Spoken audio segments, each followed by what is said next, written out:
Assalomu alaykum, hurmatli kanalim kuzatuvchilari.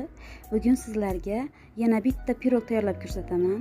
Bu pirogimiz oldingi pirogdan farq qiladi. Buni tayyorlash jarayonida kuzatishingiz mumkin. Menga juda ham ko'p kommentlar keldi. Ular aytishicha, birovda chishmas ekan, birov parchin bo'lar ekan, yanaki yuza qismi qattiqroq bo'lib chiqar ekan. Mana shularni isbot sifatida yana bitta pirog tayyorlab ko'rsatmoqchiman. Bu pirogimiz ham, oldingisi ham umuman ошибкali emas. Xudo xohlasa o'zingizlar guvoh bo'lasizlar. Mana orqalarini ham ko'rsatib turibman. Oldi ham, orqasi ham sap-sariq tilla svetda. Oralari ham yumshoqqina, g'avoy-g'avoy bo'lib pishgan. Menimcha pirogdan oson va tez pishadigan pishiriq bo'lmasa kerak. Ham juda ham mazali bo'ladi. Xudo xohlasa bu pirogimiz ham sizlarga manzur bo'ladi. Videomizni o'tkazib yubormasdan diqqat bilan tomosha qilishlarini so'rab qolardim. Agar sizlarga manzur bo'lsa, bitta like bosasiz deb umiddaman.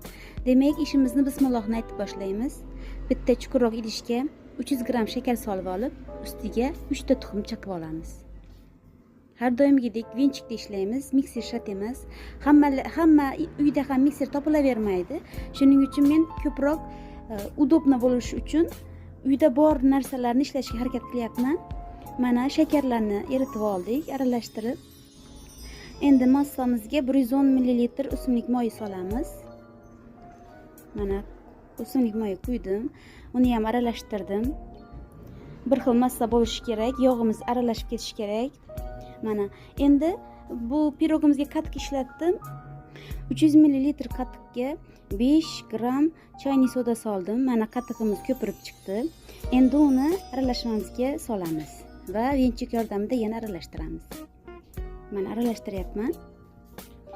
Massamiz deyarli tayyor bo'ldi. Endi unga un mahsulotlarini solamiz. Men bu pirogga 350 gram un ishlatdim va har doimgidek pishiriq kukuni qo'shamiz. Pishiriq kukunimiz 10 gram, ya'ni 2 ta choynak ложка. Men uni unga aralashtirib, elakdan o'tkazib xamir qo'yapman. Yana shuni aytamanki, agar ошибкаlarimiz bo'lsa, uzr so'rab qo'yaman. Baribir ham hayajon bo'ladi. To'g'ri tushunasizlar deb umid qilaman. Agar kanalimga obuna bo'lmagan bo'lsangiz, obuna bo'lib qo'ying. Aytib qo'yishni unutibman. Kommentariyalaringizni kutib qolaman. Men qo'limdan kelgancha sizlarga bilganimni ulashishga harakat qilyapman. Mana xamirimiz tayyor bo'ldi. Endi har doimgidek listimizni yog'lab olamiz. Ozgina slichni maslo bilan yog'ladim. Men pirog pishirishda hech qachon folga-qoz ishlatmayman. Chunki hech qachon tagini olmagan. Agar sizga noqulay bo'lsa, bemalol folga to'shab ishlatishingiz mumkin. Mana xamirni soldik listga.